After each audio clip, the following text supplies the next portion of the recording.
¿Sabes de dónde viene el miedo al parto? ¿Sabes que no hemos nacido con este miedo?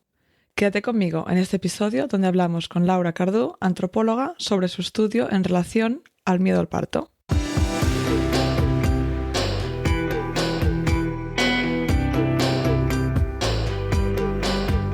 Soy Paula Ripoll, autora del libro Dar a luz con hipnoparto y fundadora de My Baby, My Birth. He ayudado a miles de mamás y sus acompañantes a tener una experiencia positiva y empoderada de parto, con nuestro curso de hipnoparto online y nuestra app gratuita ONA. Mi misión es que consigas tener tu mejor parto ganando conocimiento para entender tus opciones y con herramientas para vivir tu embarazo y parto desde la calma. Hola. Antes de empezar con este episodio tan interesante y diferente a los otros, te quiero decir que si, igual que yo, te gustaría impartir clases de hipnoparto o incorporar estas técnicas en tu trabajo, he preparado una guía de inicio que te puedes descargar totalmente gratuita desde el enlace que te dejo en la descripción. Además, si esto no es suficiente, el miércoles 21 de mayo a las 8 de la tarde, hora Barcelona-Madrid, voy a dar una masterclass gratuita para introducirte en este mundo y que salgas ya con herramientas para acompañar a mujeres durante su embarazo. Venga, empecemos. Bienvenidos al episodio número 104 del podcast Tu Mejor Parto de My Baby, My Birth. Esta semana tenemos con nosotras a Laura Cardús. Hola Laura, bienvenida. Hola, buenos días. Gracias, Paula. Bueno, gracias a ti por tu tiempo, por estar aquí. Hoy vamos a hablar sobre el miedo al parto, que de hecho es un poco la base de mi trabajo en hipnoparto, que es eliminar este miedo porque sabemos que al final dificulta el propio parto. Como un poco una falacia cumplida, ¿no? Laura Cardús es antropóloga y publicó en el año 2015 un estudio llamado Miedo al parto y narrativas intergeneracionales, una aproximación desde la antropología. Y me pareció muy interesante, así que me puse en contacto con Laura. Y Laura, si te parece, leo un poquito el resumen que tienes a modo de introducción y después ya vamos al tema en detalle. Ella dice, el miedo al parto se ha convertido a lo largo del último siglo en un miedo social normalizado para hombres y mujeres, hayan sido estas madres o no. El miedo a este proceso se inscribe en la población a partir de los discursos médicos que son transmitidos con autoridad mediante el contacto regular entre el personal sanitario y las pacientes. También a partir de los textos literarios y audiovisuales, y en la última década con las redes sociales que facilitan una transmisión de información y opinión. Este artículo trata de indagar el peso de los discursos transmitidos personalmente entre mujeres, parientes y amigas a lo largo de la vida de las protagonistas, y se basa en una investigación cualitativa con entrevistas a mujeres, madres o no, de entre 20 y 90 años en la provincia de Barcelona. Bueno, Laura, entonces, para empezar, antes de ir más a todo el detalle, todo lo que a sacarle más jugo de toda esa investigación que hiciste, ¿qué te llevó a hacer este estudio?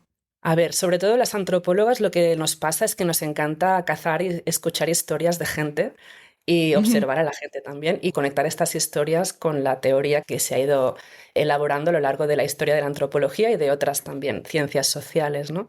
Y lo que me trajo a mí a querer escuchar historias sobre cómo viven o han vivido los partos o las historias de partos en sus familias, mujeres de diferentes generaciones, es, por un lado, mi propio interés sobre las historias de parto. Las historias de parto son narraciones que se transmiten en las familias de forma más o menos explícita y que son comunes en todas las culturas. Y esto es maravilloso, ¿no? Yo lo equiparo un poquito con las batallitas de la mili, ¿no? Levantas un poquito, tiras una piedra y la gente empieza a explicar o de sus propios partos o de los partos más, digamos, anecdóticos que han pasado en sus familias o en su entorno, ¿no?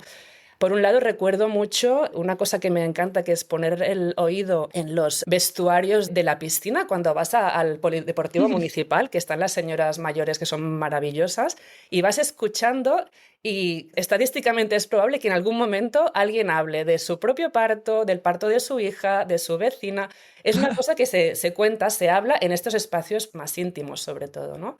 Y por otro lado, como no puede ser de otra manera, mi propia historia, ¿no? Estos intereses de investigación muy a menudo conectan con cosas que te pasan o cosas que te inquietan o que te llaman la atención en tu vida. Y en mi caso no tenía tanto que ver con el miedo en sí, sino sobre los mandatos familiares, ¿no? Lo que te llega de tu familia, de cómo se ha parido, te condiciona, ese era un poco mi punto de partida, te condiciona cómo tú enfrentarás tu propio parto. Es decir, si tú has escuchado toda la vida que las mujeres de tu familia tienen las caderas estrechas y es tan complicado parir y uy, la tía no sé quién le pasó esto y la otra que no le cabía y es que no sé si a ti te ha pasado, pero es habitual escuchar estos mitos familiares, ¿no? Que de repente te afectan y parece que te vayan a condicionar Sí, tu propio parto cuando puede haber cierta influencia, pero hay tantísimos otros factores que casi son pues, totalmente. cosas anecdóticas, pueden ser, ¿no?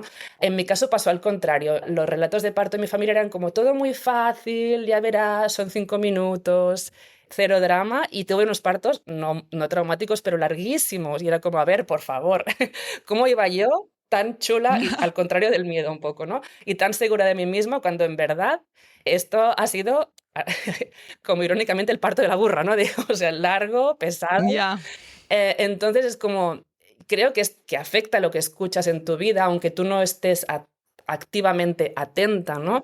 En los mm, cumpleaños, pues me acuerdo, en este momento yo estaba yendo para el hospital. O en las anécdotas sobre los partos te van calando, ¿no? Digamos. Y mi teoría era que afectaba un poco cómo tú percibías tu potencial o tu futuro parto si es que vas a parir. Yo hablé, como comentabas en el resumen que leíste, con mujeres también que no habían sido madres, pero como para indagar un poco qué creencias tenían o qué mitos circulaban en sus familias. Me interesó especialmente analizarlo en base a diferentes generaciones de la misma familia.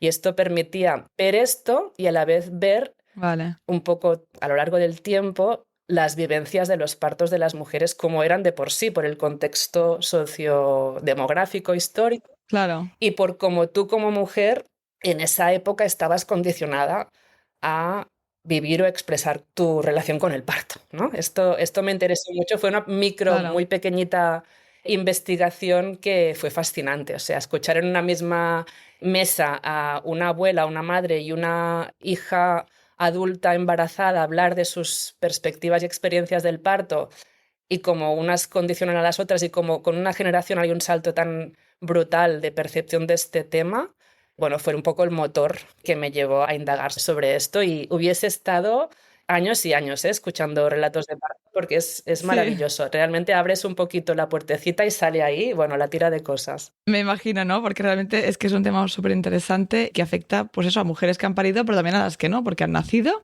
o porque tienen mujeres y hombres, ¿no? También, que como hombre tienes mujeres alrededor que habrán parido, o sea que es un tema súper interesante. Y dos cositas que quería comentar. Una en cuanto a si me habían afectado a mí historias que había escuchado, ¿no? En cuanto al parto, yo también había oído pues, cosas más bien negativas, pero también por otra parte tenía el relato de mi abuela que había tenido 9 hijos en casa, ¿no? Y yo pensaba, jolín, por una parte lo había normalizado como que ella no me lo había contado a mí directamente, pero a través de mi padre, que lo contaba como, no, pues ha parido en casa y con una comadrona, ¿no? Que en ese momento no sé si era comadrona que había estudiado en la universidad o Mm, tipo partera, ¿no? Que tenía esos mm, conocimientos, pero era como algo muy normalizado, nuestro cuerpo funciona. Por la otra parte de la familia no tenía tanto este mensaje porque habían parido, no era el momento que ella se paría en el hospital, era un parto mucho más medicalizado y positivo no tenía, tampoco de parte de mi madre sí que era más bien negativo, de mi abuela no lo recuerdo, pero positivo no era. Pero has dicho también lo de expectativas, a mí me fue en cuanto a la lactancia, eso sí lo recuerdo más, ¿no? De mi madre decirme, no, es que en nuestra casa no hemos tenido leche, porque mi abuela no tuvo, mi madre tampoco y mi tía tampoco, ¿no? Pero lo que no te cuentan después es lo que les habían dicho los médicos en esa época, que era biberón.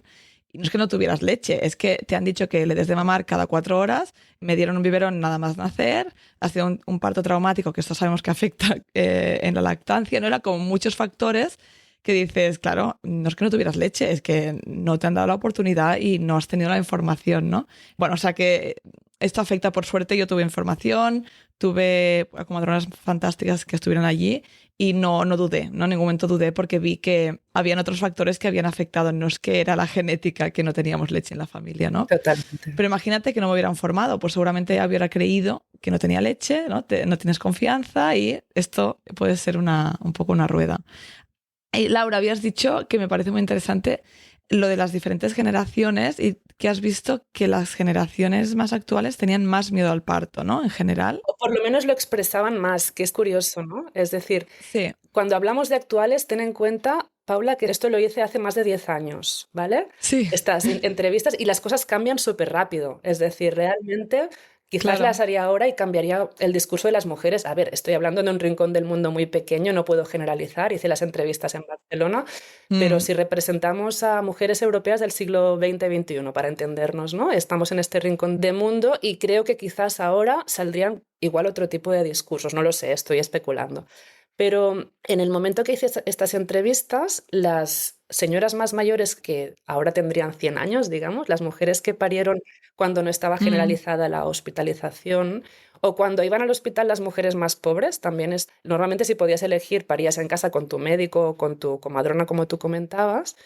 Generalmente no expresaba miedo porque es que no estaba dentro del elenco de posibilidades. Esto, parir era, ni te lo planteabas, o sea, te embarazabas y parías claro. y tenías que llevarlo con la mayor dignidad y también con el mayor, entre comillas, silencio posible. La cuestión está de un poco más individual, de cuidar a la madre y de entender que el bienestar de la madre también afecta todo el resto y de poder elegir y tener mejores opciones no estaba dentro del abanico de posibilidades. Por lo tanto, las señoras quizás sí tenían miedo, pero en ese momento no se aceptaba expresarlo porque era un poco lo que hay, ¿no? Y yo sí que lo que me impactó es Mm, esta mujer que parió en casa diciendo que tuvo un parto no muy medicalizado, pero sí bastante traumático físicamente y dijo, en la escalera no me oyó gritar nadie, ¿no? Como una muestra de orgullo, ¿no? Y era lo que se esperaba de mm. ella y me imagino de muchas mujeres de esa época, de decir tú como una jabata aguantando lo que te toca como mujer, ¿no? Digamos. Y sí que es cierto que el discurso del miedo llega más en el momento de la medicalización, sobre todo en los partos a partir de los años Mm. 70, 80, esta idea de pueden pasar muchísimas cosas terribles durante el parto, que obvio es verdad, pero estadísticamente es mucho más improbable que te pasen cosas terribles que no que te pasen cosas normales o incluso buenas, digamos. Claro, de hecho tú en el estudio dices es mucho más probable que tengas un accidente de coche de que te pase algo en el parto, ¿no? Exacto, y al final, obvio que queremos controlar y que no nos pase nada ni a nosotras ni a nuestros bebés, pero claro, como tú decías antes, condicionar demasiado las opciones o las decisiones en base al miedo tiene un efecto contraproducente en Mm, el resultado del parto. Está demostrado esta relación entre miedo y mayor distocia, ¿no? Mayor partos que acaban teniendo que ser medicalizados porque las hormonas que son necesarias para parir no fluyen suficientemente, como es lógico. Por tanto, desde esa década para acá, o sea, las mujeres, digamos, que entrevisté, que habían parido de los 70 para acá, sí que expresaban un elenco de miedos más grande y sobre todo no tanto relacionado con morir, porque no era es una cosa que puede pasar, pero estadísticamente no te planteas, es una rareza, ¿no? No te planteas, ostras, me mm. da un miedo, excepto casos muy, muy puntuales, muy extremos, me da un miedo terrible de morirme en el parto. Otros tipos de miedo, ¿no? Tener secuelas, tener maltrato por parte del personal médico o que le pase algo a tu bebé, ¿no? Que esto es lo que en Ujú. el ámbito del activismo pro parto respetado se llama la carta del niño muerto, que supongo que lo habrás Sí, oído, ¿no? Esta idea de muchas mejor que veces. hagas esto porque no seas mala madre, porque a tu bebé le puede pasar tal y cual, ¿no? Son formas de explicar las opciones muy poco pues respetuosas con la madre y bueno, supongo que en el caso que tú estás, que estás en el Reino Unido, conocerás el... Yo digamos que investigué un poquito otros sistemas médicos públicos en Europa y el del Reino Unido, por lo menos Mm, lo que me llegaba a través de la literatura, que quizás a la práctica no es así, ¿eh? Era que la idea del consentimiento y la elección que se da al paciente, ya no solamente a las madres que van a parir, sino al paciente, tiene mucho más que ver con, hay todas estas opciones, las opciones tienen estas posibles consecuencias, tú eliges, pero es muy diferente plantearlo así que no colocar a la persona en, haz esto o tu hijo se puede morir, ¿no? No sé. sí. Sí, a ver, medio medio. Desde los últimos años creo que ha empeorado un poquito, Vale. está más medicalizado el parto aquí, Ujú, pero sí que es verdad que el tema de consentimiento está mucho más claro, está mucho más... No hay tanta coacción, yo creo. ujú, Pero también hay un problema aquí con las inducciones, ¿no? Que a mm, veces se empieza a hablar de inducción bastante temprano, a partir de la semana 39 a veces se ofrece. ¿Sabes? Cosas así que dices, no es el mejor camino, ¿no? Si queremos, por ejemplo, te están diciendo que puedes parir en cualquier lugar, pero te ofrecen una inducción a la semana 39 9, pues eso solo va a pasar en el hospital, ¿no? O sea que yo creo que está mejor en cierta manera, pero también miras las estadísticas y tampoco están tan diferentes el parto en España que el parto en Reino Unido, ¿no? Pero estamos más avanzados aquí, yo creo. Tema que hay más opciones, ¿no? Parto en casa, Sí. parto en casa de nacimientos, hospital, consentimiento informado, yo creo que esto sí. Pero perfecto tampoco es. También me da la impresión que, por lo menos en Cataluña, ha mejorado bastante la atención al parto en Sí, hospital. Es decir, hay muchos hospitales públicos incluso alguna casa de partos, ¿no?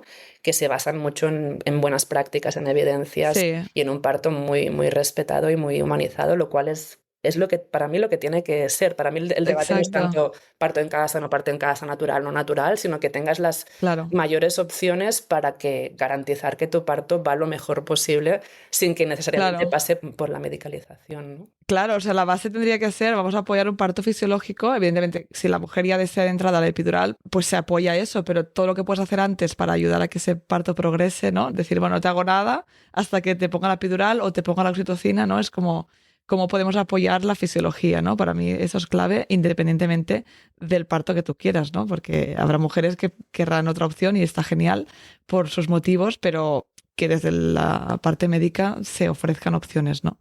Yo creo que sí que está habiendo un cambio, lento, pero, pero sí que está habiendo un cambio. Vale, Laura, en tu estudio, ¿no? También hablas, que me pareció bastante interesante y no lo había oído nunca, la verdad, lo de ir a parir como a la guerra. ¿Qué quiere decir esto? Sí, esto tenía que ver con que encontré, claro, estuve buscando literatura de todo tipo y me interesaban mucho las narrativas sobre el parto, ¿no? Como comentábamos antes, escuchas las historias de tu entorno, pero no solamente de tu entorno de tus amigas y conocidas, sino las redes sociales, las películas, es espectacular.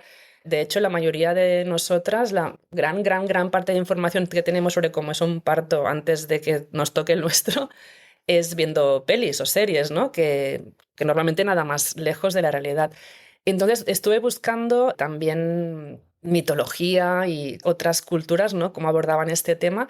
Y es frecuente que, por ejemplo, se entierre cuando mueren con los mismos honores.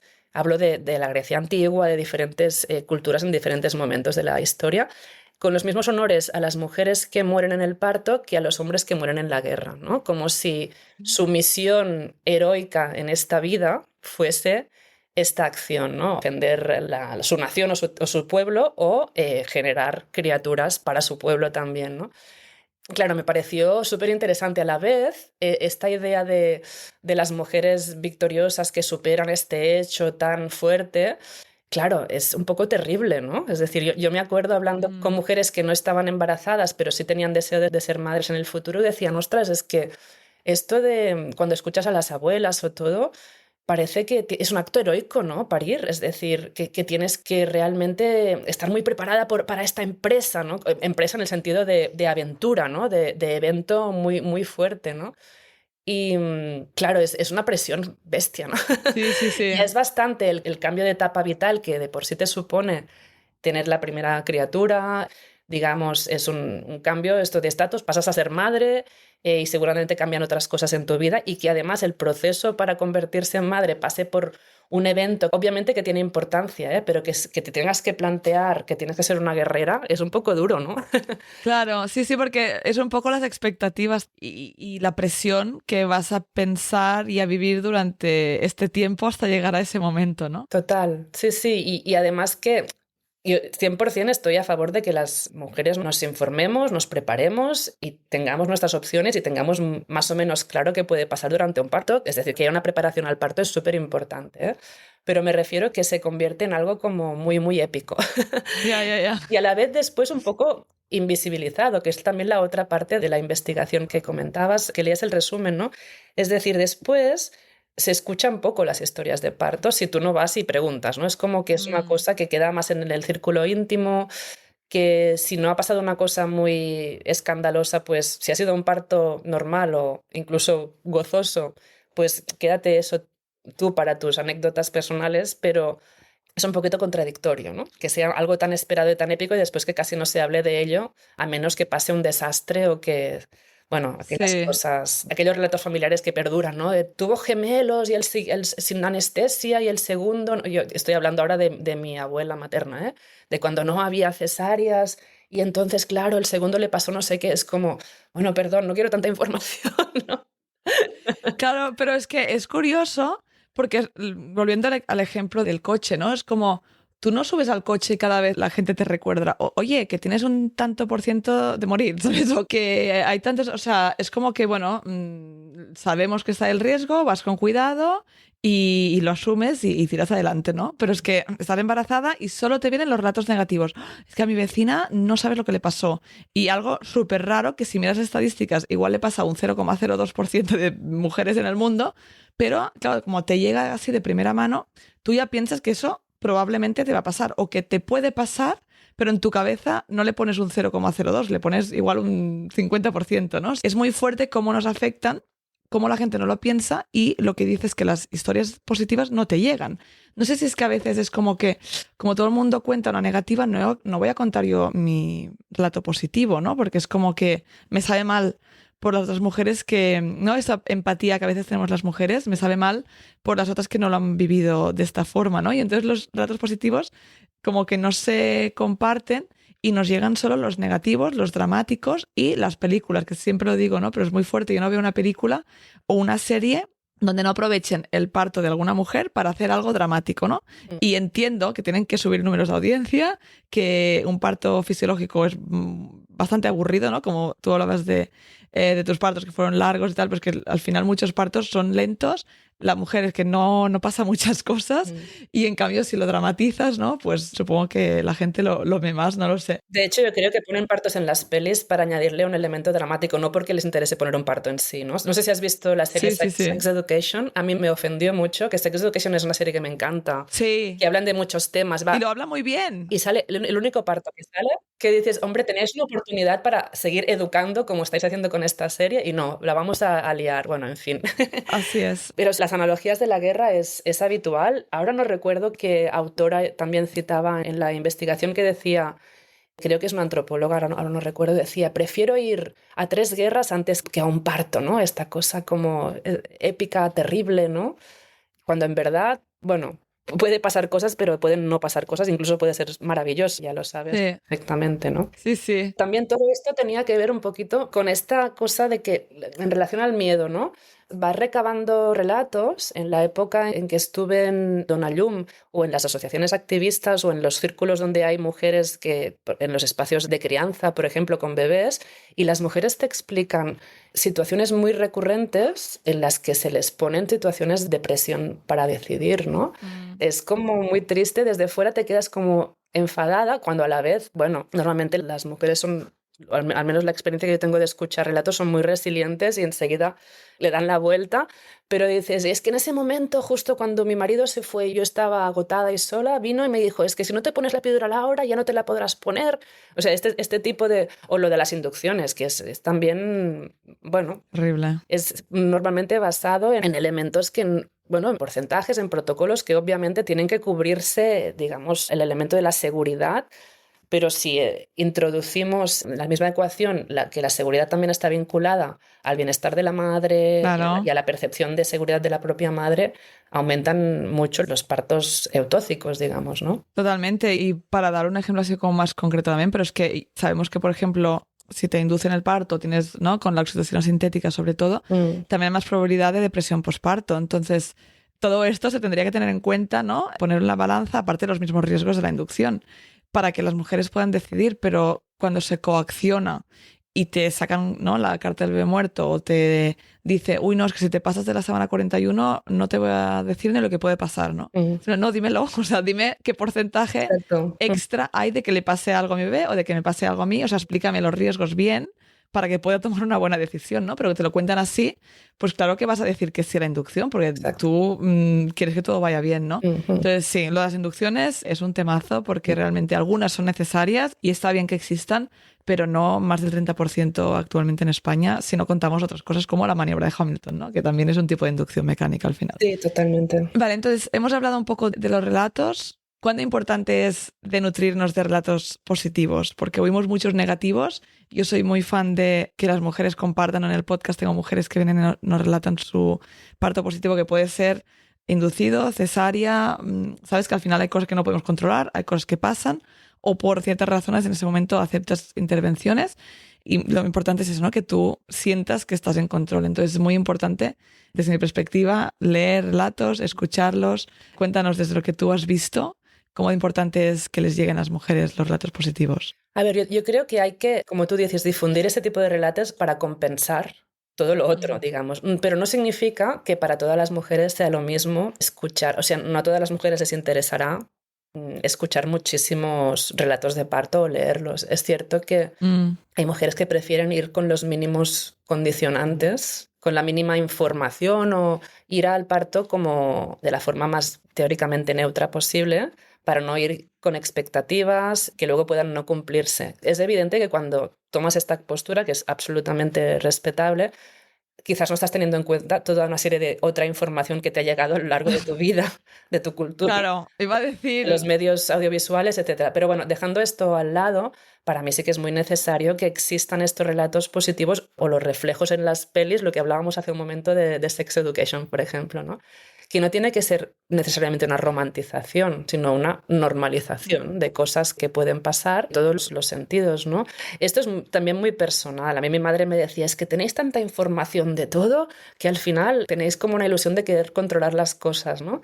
Y es verdad que tenemos muchísima información, pero es que ir a, por ejemplo, a un hospital, a hacer una cosa que quizás la harás 1, 2 o 3 veces en la vida, tener una mínima información de cómo es el entorno, más o menos cómo será el proceso, es muy interesante, ¿no? De hecho, hay estudios que demuestran que las mujeres que van a parir al hospital conozcan cómo es las salas, puramente los espacios, por no hablar de las personas. Esto por supuestísimo. Si tienes la suerte, que me parece, si no estoy equivocada, que en Inglaterra sí que hay esta idea de que tu comadrona lleva tu caso durante todo el embarazo, o en teoría era así en algún momento. O sea, que hay muchas investigaciones que lo apoyan, en hospital no tienes eso. No, en los partos en casa sí que intentan, al menos que hayas conocido el equipo. Es un equipo de 4 comadronas, depende de dónde vivas, por ejemplo 4 o 5, y quieren que las conozcas todas antes de parir. O sea, hay una que te lleva a tu parto y a lo mejor va a ser ella que está, si está de guardia, que es la que te atiende.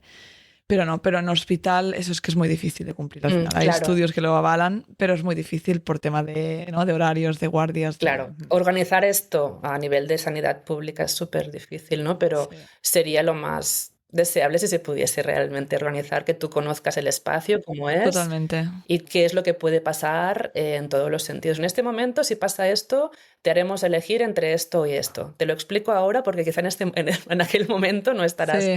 Ostras, claro que no te pueden anticipar todas las circunstancias, pero mínimamente ayuda a tranquilizar y a ir un poco más segura y a saber qué pedir y qué no pedir, ¿no? Claro, yo creo que algo muy importante que has dicho, ¿no?, sobre las expectativas, leer... Mira, yo me encuentro en el podcast los episodios más escuchados. Hay algunos concretos con profesionales o que hablo yo sola sobre un tema, pero los que tienden a gustar más son los relatos de partos, ¿no? Porque al final yo creo que no es, o sea, cuando escuchas muchos, lo que vas viendo es cómo sucede el parto, qué le ayudó a esa mujer, ¿no? Porque a veces cuando hablamos de relatos negativos o incluso positivos, pero cuando oyes estos negativos es más, uy, le pasó esto, ¿no? Es como la conclusión o lo que fue mal, pero no te están explicando, ¿vale?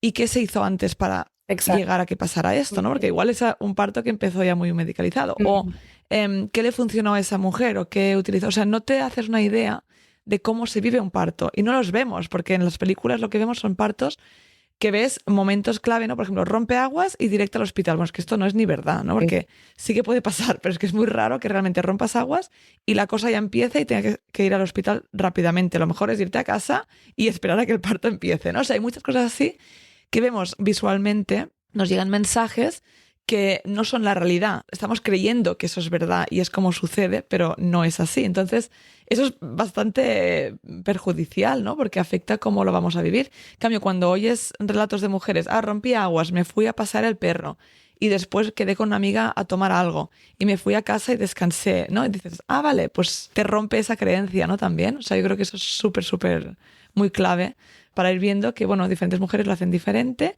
que el parto también sucede de forma distinta para diferentes mujeres y sobre todo eso, ¿qué les ayudó? ¿Cómo reaccionaron? Que igual yo no lo voy a hacer, aunque me pase lo mismo, igual reacciono diferente, pero al menos sabes que hay otras opciones, ¿no? Lo de las opciones es básico. Ahora, hablando en el plano personal, yo en mi primer parto me preparé para todas las posibilidades de parto doloroso, natural, vaginal. Me imaginaba esto. En ningún caso pasó por mi mente que tuviera un parto, una cesárea, que es lo que acabó pasando. Por lo tanto, hice mi plan de parto pensando en este escenario, ¿no? ¿Qué elegiría? ¿Qué ta? Conclusión, ¿qué aprendí después? Ostras, ojalá hubiese leído muchos más tipos de parto diferentes, no solamente para empoderarme y poder sostener las oleadas de contracciones, sino cuando estás en un quirófano, y además en ese caso no estaba mi pareja, porque en ese momento, aún aquí en el Hospital de Sant Pau en Barcelona, no dejaban entrar a la pareja al quirófano de la cesárea, tienes opciones.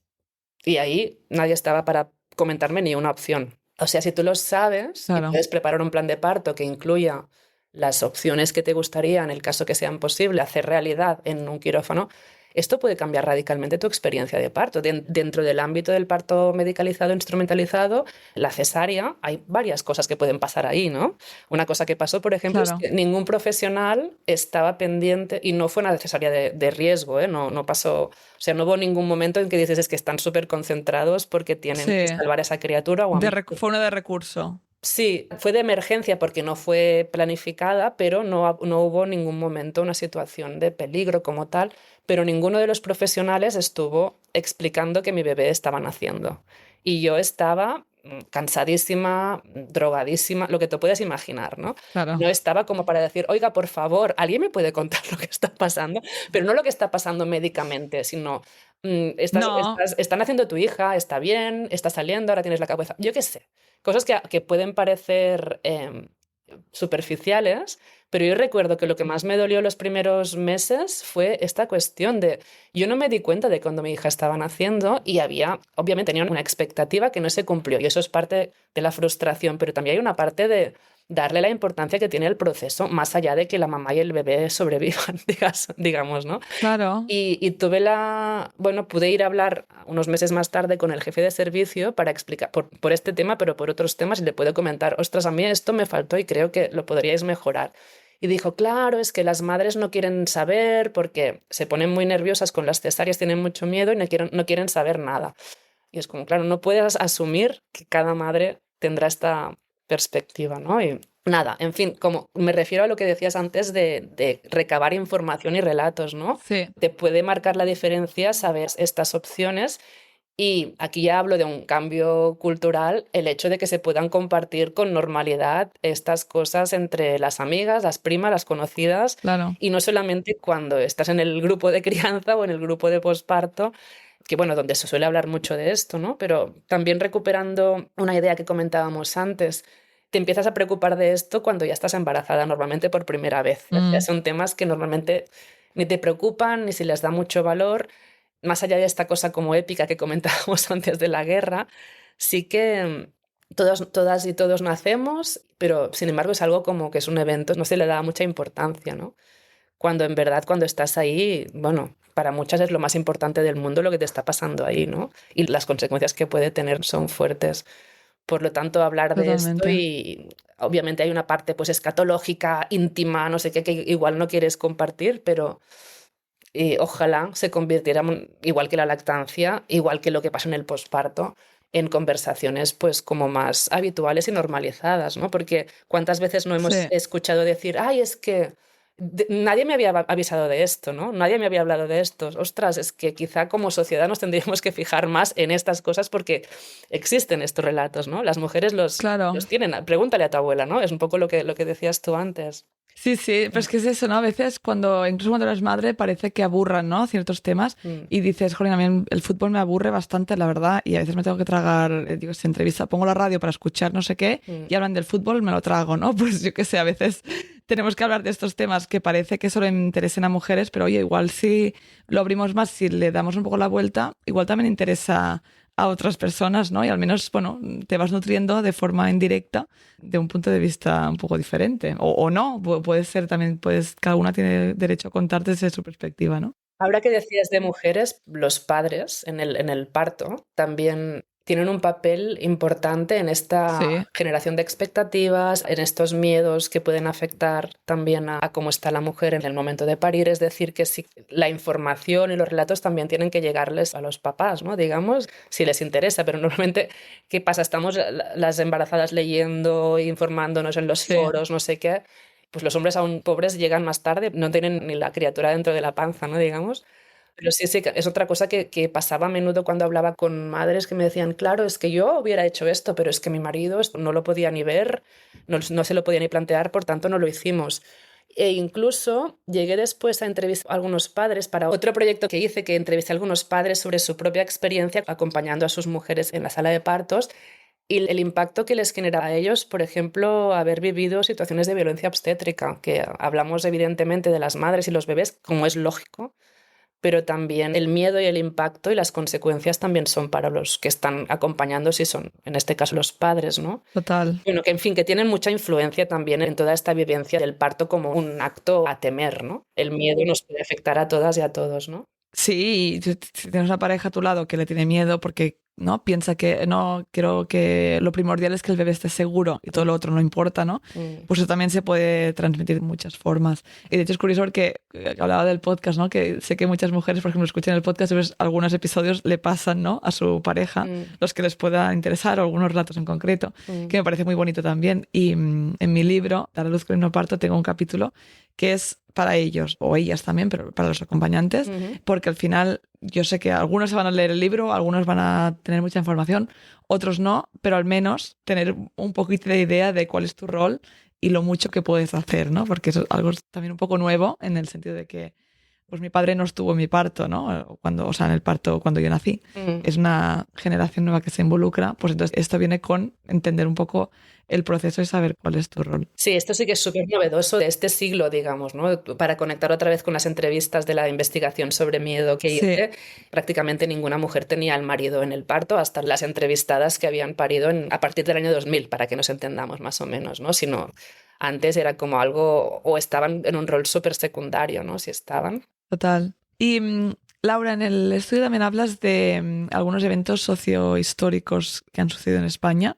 ¿Nos puedes comentar alguno que tuviera influencia en el parto? Sí, bueno, por supuesto, el hecho de que ahora mismo, discúlpame porque no tengo los datos, los años en la cabeza exactamente, pero se puede recuperar no solamente en este artículo, sino en muchísima literatura, el hecho de que durante muchos años los estudios de comadrona como tal estuvieron prohibidos en el Estado español. Por lo tanto, Mm, se priorizó que fuesen los profesionales de la ginecología que son expertos y expertas en patología ginecológica bueno, en obstetricia también, pero en todo lo que puede ir mal, para que nos entendamos, y suerte que sí, están, y suerte que hacen, o sea, suerte de su disciplina y su ciencia, digamos, pero durante esos años que fuesen los profesionales de referencia para atender a los partos implicaba, por supuesto, muchísima más medicalización y un discurso mucho más del parto como un evento peligroso en el cual la madre era un elemento pasivo, ¿no? Y así como nacimos muchas en los años 70 con doctores solamente,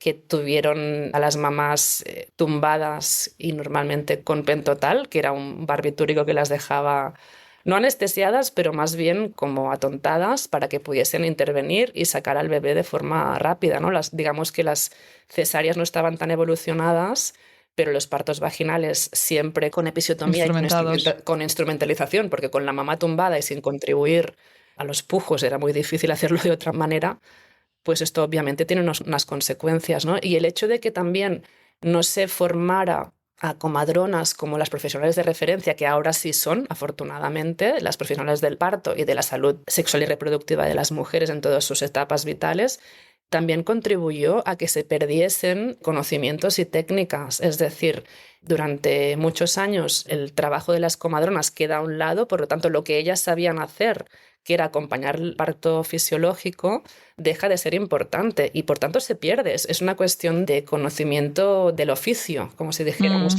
Por ejemplo, aquí hasta no hace muchísimo tiempo ya no se sabían, por suerte, de un tiempo para esta parte se ha recuperado este conocimiento, pero ya no se sabían atender partos en podálica Sí, vaginales. Era como claro. directamente cesárea, no solamente porque hubo un momento en que la evidencia científica indicaba que era el protocolo que se tenía que seguir, sino porque faltaban médicos. Yo recuerdo aquí en Barcelona que te decían, ay, hay un doctor en Hospital de Sant Pau que si te toca ese podrás hacer un parto vaginal, porque ese es el que Sí. todavía sabe la técnica, que es como, ¿cómo puede ser? No, no, pero esto pasa aún ahora. O sea, han pasado, mira, 10 años desde que tú hiciste este estudio y comentas esto. Mm. Aún pasa, que es muy fuerte, ¿no? O sea, que se tiene que tocar la persona que sabe cómo acompañarlo, que sabemos que en la mayoría de veces un parto vaginal podálica irá bien porque acostumbran a ser más rápidos y funcionan. Evidentemente quieres a alguien que sepa de la patología por si algo sucede, Mm. pero qué fuerte, ¿no? Que hoy en día aún estemos en esta situación donde muchos hospitales no lo acompañan, incluso hospitales que lo acompañan tiene que ser esa persona concreto o dos personas del equipo que saben cómo hacerlo, ¿no? Claro, en el momento que tienes protocolos con instrumentación y con medicación que te solucionan muchas papeletas de toda la diversidad de casuísticas que te puedes encontrar en una sala de partos en un hospital grande, entiendo que lo que aprendes muy bien son esos protocolos y lo otro va quedando como más relegado a lo Sí, marginal, como tú dices. Pero tengo la impresión que ya se va cada vez recuperando otra vez, ¿no? sí, Porque también no solamente las mujeres lo solicitan, sino que la evidencia lo apoya, ¿no? Pero a mí me sorprendió muchísimo, aparte de este que te comentaba de la podálica, hablando, y tuve la suerte de estar acompañado en mi segundo parto por una comadrona que hace partos en casa, la de cosas que sabía hacer esta mujer, que en el hospital es imposible que te las hagan, bueno, sí. por una cuestión de tiempos y de ratios paciente-profesional, Sí, pero también de conocimiento, de decir, es que esto ya hace 4 horas que en el hospital me hubiesen dicho epidural, oxitocina y tira que te vas, que te sí, voy a o a cortar por arriba o por abajo, ¿no? Pero estos son conocimientos que son súper importantes y por eso es tan importante que se estén formando otra vez tantas comadronas y muchas se forman en el Reino Unido, si no estoy equivocada, por lo menos sí, sí, esto era sí. en la información hace 10 años. Muchas enfermeras iban a hacer la especialidad allá que aparentemente tenían mucha más actualización. Yo recuerdo comadronas diciéndome que el aprendizaje en España, esto es una súper generalización, tomámoslo como tal, era por imitación de tu profesor, de las técnicas obstétricas. Tú Mm, aprendías observando a tu profesor, por lo tanto, si él o ella hacía las cosas de una manera, tú también, ¿no? claro, En cambio, en el Reino Unido se aprendía en base a la evidencia, o sea, tú tenías más posibilidades de explorar técnicas o métodos que tenían que ver con las innovaciones o lo que ahora se sabe que quizá ya no se hacía porque la última sí, estudio decía que no, pues ahora lo volvemos a hacer y lo aprendemos a hacer, independientemente de que tu superior, tu mentor profesional ya no lo sepa hacer porque claro. no lo hizo nunca, ¿no? Como por tradición. Y hombre, esto es lo que se supone que tendría que ser, ¿no? Acumular Sí, sí, sí, conocimiento y no perder conocimiento, ¿no? totalmente, porque si no nos quedamos atascados en el tiempo, ¿no? Bueno, y nos quedamos como con estas protocolizaciones de las cosas que se pueden entender cuando tienes que gestionar y atender a multiplicidad de casos y de Sí, complejidades, pero es que es un parto. A ver, yo creo que si hablásemos con comadronas ahora en activo, nos dirían, cada parto es un mundo. O sea, hay muchas cosas en común, mm, pero cada parto y cada mujer es un mundo, ¿no? Son cosas claro. que pueden después tener influencia, como tú decías, en cómo se queda la madre a posteriori, después en el momento clave, que no solamente es el nacimiento, sino es toda la crianza y la primera crianza, que es esencial. O sea, que esa mamá esté bien tendría que ser el objetivo El foco. principal, ¿no? Porque tiene que cuidar al otro después, ¿no? Bueno, Laura, y después de esta investigación, un poco, ¿qué concluyes? A ver, concluyo, como decíamos antes, ¿no? Que las historias de parto no se comparten tanto como tendrían que compartirse, Mm, que se comparten mucho en el ámbito íntimo y que las mujeres realmente que han parido tienen historias y les gusta contarlas normalmente, que muchas mujeres necesitan contarlas. Me sorprendió muchísimo el hecho de que yo, una persona desconocida para muchas mujeres que respondieron a un llamado de ¿quieres que te entreviste para hablar de tu parto? Era la primera vez que lo explicaban a alguien largo y tendido y sin sentirse como que estaban dramatizando o siendo juzgadas, como, ah, ya estás otra vez con este rollo, ¿no? Es decir, me dejó chocada esta sensación de decir, nadie te ha validado cómo tú has vivido esta mm, experiencia y al final tú la has vivido así, da igual, o sea, los hechos objetivos son los que sean, claro. pero tú, que eras la que estabas haciendo el papel principal en la película, lo has vivido así, eso es muy importante, ¿no? Por tanto, que tiene que haber, y por suerte también hay cada vez más muchísimas psicólogas perinatales y está como más integrado, si no me equivoco, en el sistema de salud. Por lo tanto, se tiene cada vez más en cuenta y que eso es un elemento clave, ¿no? Tu expectativa y tu vivencia subjetiva, ¿no? Tienen que ponerse en valor, por lo tanto tiene que haber espacios de escucha y, como tú haces en tu podcast también, de difusión de las experiencias, porque son experiencias que tienen mucho valor y que nos educan como humanos, ¿no? Nos educan como ciudadanos, como culturas. Tener esta información nos hace más sabios y más sabias y nos permite, pues, transitar la vida con más herramientas y más poder, ¿no? Y, ostras, como tú dices, nos pasamos la vida leyendo tonterías en las redes sociales, escuchando cosas de las vidas privadas de los futbolistas y no sabemos 4 cosas básicas de parir y de nacer, ¿no? Es triste. Las elecciones. Es triste. ¿No? Sí, sí, porque a veces sabemos más de otras cosas y es algo de nuestro cuerpo, ¿no? Sí, que ojalá se normalizara más. Total. Bueno, Laura, creo que ha sido súper interesante. Me gusta siempre terminar el podcast con una pregunta. Y sé, ¿qué les darías a las mujeres que nos escuchas, ¿no? Puede ser un consejo, una frase, un ejercicio. Bueno, me gusta mucho utilizar una frase de, creo que es Ina May Gaskin, que decía, si una mujer en su parto no se la ve como a una diosa, es que no se la está acompañando bien, ¿no? Y para mí, sin querer romantizar ni magnificar, porque al final se te ve como se te ve como eres. Cuando estás pariendo no tienes que estar estupenda ni fotogénica, pero tienes que estar en tu ámbito de confort máximo, en el máximo confort que se te pueda dar. Y eso tiene que ser el principal objetivo de las personas que te acompañan, ¿no? Y eso te da ya de base, estadísticamente, muchas más posibilidades de que todo vaya bien y que incluso, si todo no va perfecto, que puedas ser más resiliente. Te prepara para que después, en el posparto, haya ido como haya ido el nacimiento, tú estés en mejor condición para recuperarte y para cuidar de tu bebé. Muy bien, Laura. Pues nada, muchísimas gracias. Ha sido un placer conversar contigo. Seguro que va a aportar mucho, pero creo que al final... Bueno, en el podcast intento entrevistar a diferentes personas, diferentes perspectivas. No he tenido a ningún antropólogo antes, o sea que eres la primera. Bueno, y es muy diferente, ¿no? La forma como investigáis y cómo miráis a lo que pasa, más desde el entorno social, ¿no? En relación al parto. Así que muchísimas gracias. A ti, muchas gracias, Paula. Hasta pronto. Hasta pronto. Vale, y muchas gracias a todas por estar aquí una semana más y nos vemos la semana que viene en el próximo episodio. Si te ha gustado este podcast, dale al seguir, valora y escribe una reseña. Y comparte en tus redes sociales para que este podcast llegue a más mamás y familias. Puedes seguirme en Instagram, @mybabymybirth. Y recuerda descargarte la app ONA de forma gratuita en App Store y Play Store, donde encontrarás las relajaciones de hipnoparto junto con un contador de contracciones u olas. Y si quieres profundizar en los temas que hablamos en el podcast, puedes adquirir nuestro pack digital de hipnoparto para conseguir tu mejor parto. Te veo la semana que viene.